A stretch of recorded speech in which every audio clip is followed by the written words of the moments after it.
Good evening. My name is Charlene Smith, and I am going to talk to you this evening about applying for your dream job and how to go about doing that. So, have you ever been watching a movie and just like said to yourself, like, wow, I really want to be what Denzel is? I want to do what he's doing.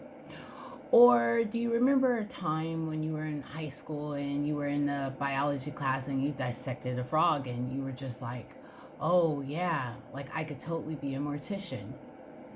Or have you just went through life and decided to return back to college and decided I want to do anything on earth but give a speech and communications class?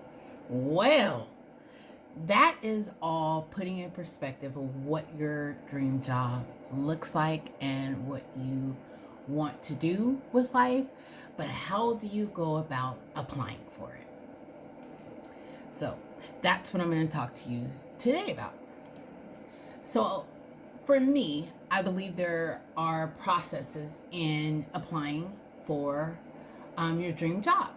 And I wanted to talk to you about the application process. So the application process to me is not all about the physical application of actually applying for the job. Sometimes it's your education. Sometimes it's the people in your life.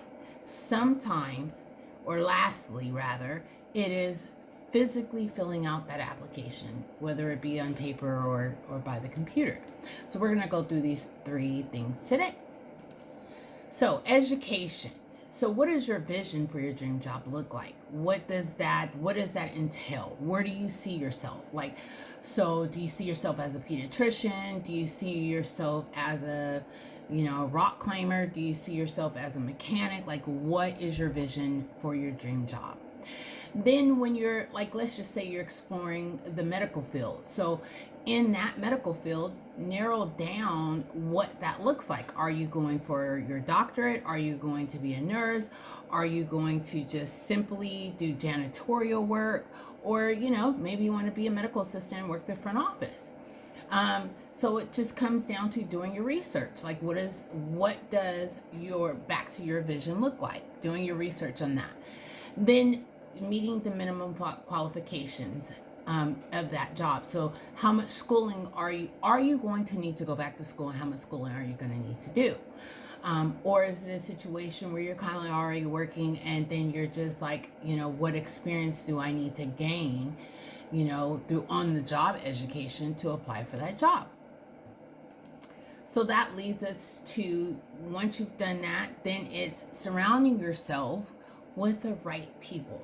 So you don't want to have this vision for, this dream job that you want to apply for, whether it be by education or not, and then surround yourself with negative people who are just going to say, oh, no, you can't do that. No, that's not the field for you. That's not that match. So you want to eliminate the negative people that you're around. You eliminate your negative surroundings, whether that be family or friends, and you want to incorporate more of inspirational people or motivational people who are going to just drive you in that direction of applying for your dream job. So sometimes it doesn't always have to be people that you personally know, like it doesn't have to be a cousin or either one of your parents. It could be, a famous actor or actress, or, maybe a supervisor to a friend of yours that you just think is just absolutely amazing and they're your inspiration. So you want to basically network with them and just talk to them and see what they've done to get into the field that you want to go in. So it doesn't always have to be someone personal. So once you've exercised that education and you've networked and you've found, a calling to what you want to do, then lastly, what you want to do is fill out the actual application. Things that you want to look at is, do you meet the minimum qualifications? Do you have that education or experience to apply for this job? Then once you've kind of determined that, sometimes it's even helpful that even if you don't qualify for a job, you just put in for it anyway, because sometimes the person that you're applying or the position that you're applying for HR could give you that feedback on what you need to do to actually get to where you want to be.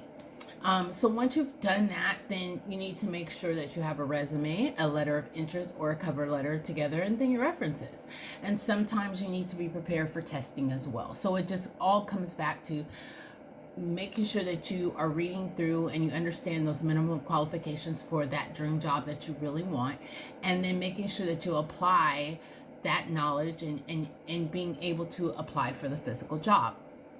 And then lastly, it could just be simply as filling out that paper, or, with your pen, your pencil, or your computer, getting the actual physical application in.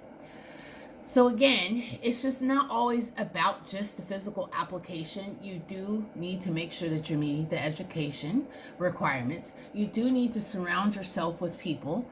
And sometimes it isn't just the education either. It could just be the experience on the job. But surround yourself with good people.